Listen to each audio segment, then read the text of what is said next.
حضرت ابراہیم چندوسی کا ہاتھ پکڑے حضرت خواجہ غریب نواز اپنے بار میں لگاتے ہیں، لا کر بٹھاتے ہیں، بیٹھ جائیے، بٹھا دینے کے بعد ان کے سامنے نیچے بیٹھ جاتے ہیں حضرت خواجہ معین الدین چشتی غریب نواز قدس اللہ تعالیٰ عزیز۔ اس کے بعد کہتے ہیں آپ 5 منٹ تشریف رکھیں، میں انگور کا خوش نہیں لیا اور آپ کی خدمت لا کر پیش کر دیا۔ وہ گئے دوڑتے ہوئے، انگور لایا، حضرت خواجہ غریب نواز قدس اللہ تعالیٰ عزیز نے ابراہیم چندوسی کی خدمت میں پیش کیا۔ وہ پھر بات بالکل سامنے بات وہاں ادب، تو سامنے بالکل ادب کے ساتھ بیٹھ گئے۔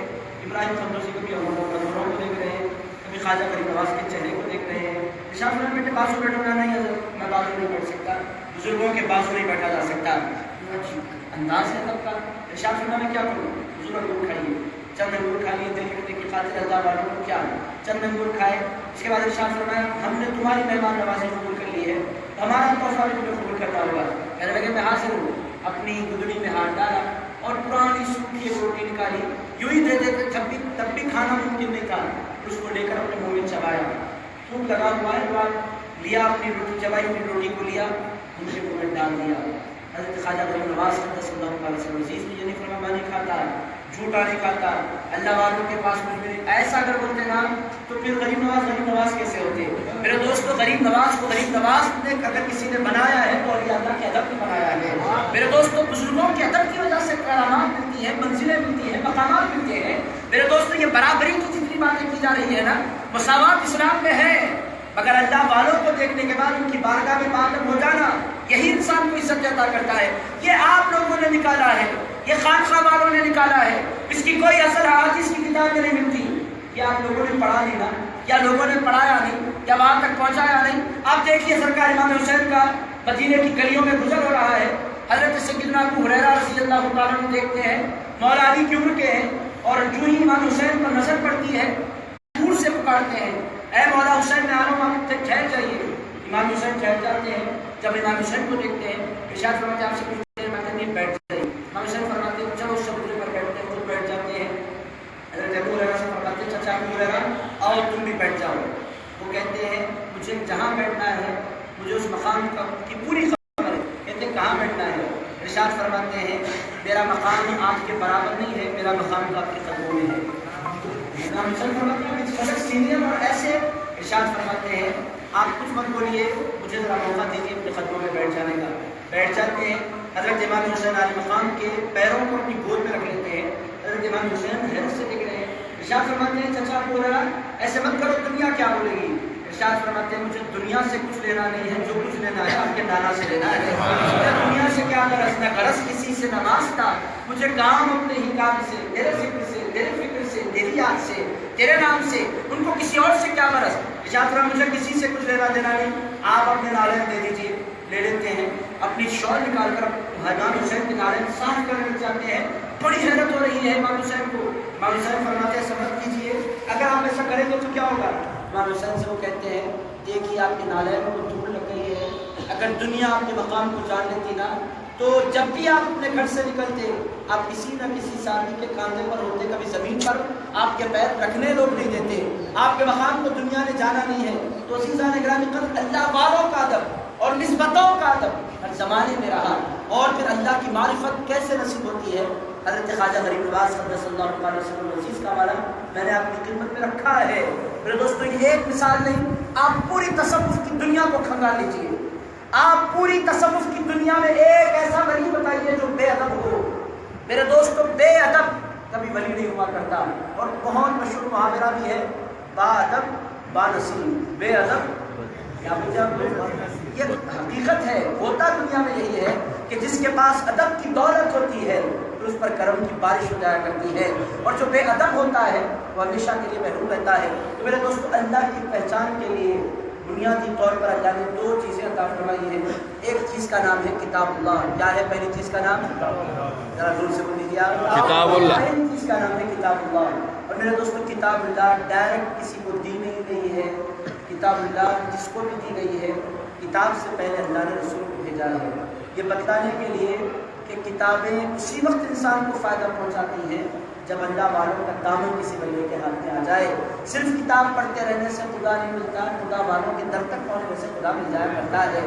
میرے دوستو اسی لیے آپ دیکھیں گے کہ کتاب اللہ عربی زبان میں تھی، صحابہ نے کتاب لے کر یہ لکھا حضور آپ کی ضرورت نہیں ہے.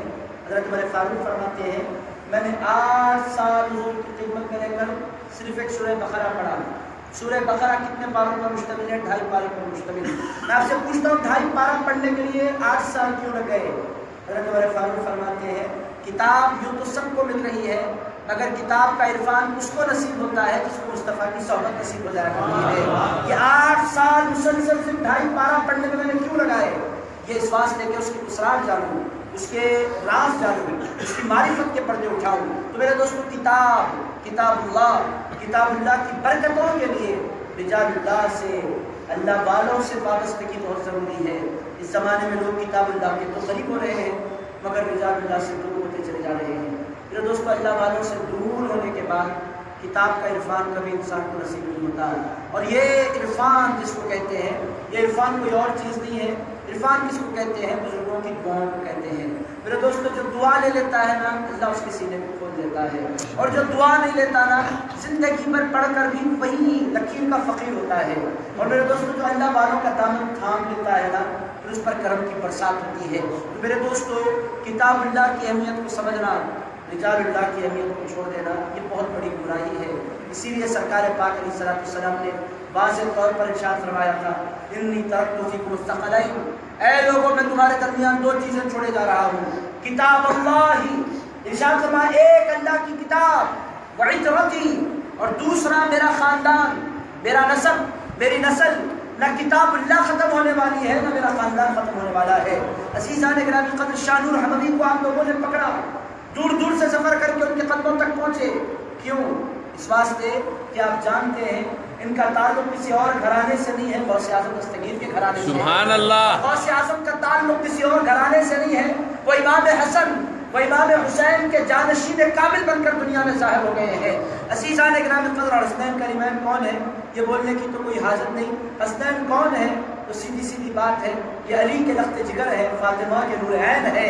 عزیزان گرامی قدر اور علی اور فاطمہ کون ہے پھر میں کیا بولوں، جہاں فاطمہ ہوتی ہے وہاں مصطفیٰ ہو جایا کرتے ہیں. عزیزان گرامی قدر علی کون ہے؟ علی وہ ہے کہ علی کو کوئی چاہتا ہے تو رسول اللہ اس پر کرم فرما دیا کرتے ہیں. سبحان اللہ. دوستو یہ باتیں خانقاہی باتیں ہیں، وہ اب یہ حدیث کی کتابوں میں بھی آئی ہیں مگر مولا علی کے حوالے سے میں بات عرض کروں میرے دوستو ان بنیادوں کو پکڑنے کی زمانے میں سب ضرورت ہے. ان چیزوں کو چھوڑ کر ہم محروم ہو جاتے ہیں. وہ واقعہ عرض کرتا ہوں، حضرت ابوبکر صدیق بیٹھے حضور کے بازو، سرکار کی مجلس سجی ہے، کھچا کھچ مجمع ہے لوگوں کا. اچانک مولا علی تشریف لاتے ہیں. عالم کیا ہے؟ پوری مسجد پیک ہے، ہلنے کی جگہ نہیں ہے اور سرکار کی مجلس ہے. پہلے بھی صحابہ ایسے بیٹھتے ہیں جیسے کہ ان کے سروں پر پرندے بیٹھے ہوں. پن ڈراپ سائلنس ہے، صرف حضور بول رہے ہیں اور سرکار کی نگاہ پلٹ پلٹ کر دروازے پر جا رہی ہے. علی کھڑے ہیں، عزیزان گرامی قدر مولا علی کھڑے ہیں، حضور کلام فرما رہے ہیں، نگاہ جاتی ہے علی پر، نگاہ جاتی ہے علی پر. حضرت ابوبکر صدیق رضی اللہ تعالیٰ عنہ محسوس کرتے ہیں میرے دوستوں مزاج شرح سے آقا کے، وہ جانتے ہیں کہ آقا خوش کیسے ہوتے ہیں. اچھے مرید کا کمال کیا ہوتا ہے؟ بولے بات کام کرنا اچھے مرید کا کمال نہیں ہوتا، نگاہوں کو دیکھ کر کام کرنا یہ مرید کا کمال ہوتا ہے. پیر کی نگاہیں پڑھنے والے کو سچا مرید کہتے ہیں. امیر خسرو کو آپ دیکھیں، حضرت بندہ نواز کو آپ دیکھیں، جن مریدوں کو آپ دیکھیں گے نہیں بالکل فریش ہو. ایسی ایک مرتبہ درود پاک کا نظرانہ پیش کر لیں. اللہم صلی وسلم وبارک علی حبیبک محمد وعلی آلہ وصحبہ اجمعین. عزیزان گرامی قدر سچا مرید کون ہوتا ہے؟ پیر کی نگاہوں کو سمجھے، پیر کی نگاہوں کو جانے. عزیز دوستو تو حضرت ابوبکر صدیق رضی اللہ عنہ بولیں گے لوگ ہم نے ان کو مرید کہہ دیا. میرے دوستو یہ مانے نہ مانے مگر سارے کے سارے صحابہ حضور کے مرید ہی تو تھے. میرے دوستو پھر کیا تھے؟ حضور کیا ہے؟ وہ پورے صحابہ کے مرشد ہی تو ہیں. مرشد کہتے ہیں کس کو ہے؟ تو صحیح راہ دکھلائے. میرے دوستو صحابہ کو راہ کس نے دکھلائی تھی؟ کسی اور نے نہیں دکھلائی تھی، آمنہ کے لال نے دکھلائی تھی. صحیح راہ دکھلانے والے کو مرشد کہتے ہیں. یہ الگ بات ہے، یہ اصطلاح کے لوگ قائل نہیں ہیں مگر حضرت ابوبکر صدیق رضی اللہ تعالیٰ عنہ نے محسوس کیا کہ رسول اللہ پیچھے میں اٹھ کر کھڑے ہو گئے. ارشاد فرمایا علی تفضل، علی آ جائیے. مولا علی کے لیے راستہ بننا شروع ہو گیا. مولا علی اندر تشریف لائے، باز پڑ گئے. مولا علی کو رسول اللہ کے بازو بٹھا دیا اور خود باز پڑ کر بیٹھ گئے. اس کے بعد رسول پاک کلام اپنے صحابہ سے فرماتے ہیں، کبھی علی کو دیکھ رہے ہیں کبھی حضرت ابوبکر صدیق کو دیکھ رہے ہیں. دونوں کو 4-5 مرتبہ دیکھا. دیکھنے کے بعد ارشاد فرمایا اپنے صحابہ کی طرف مخاطب ہو کر، اے لوگوں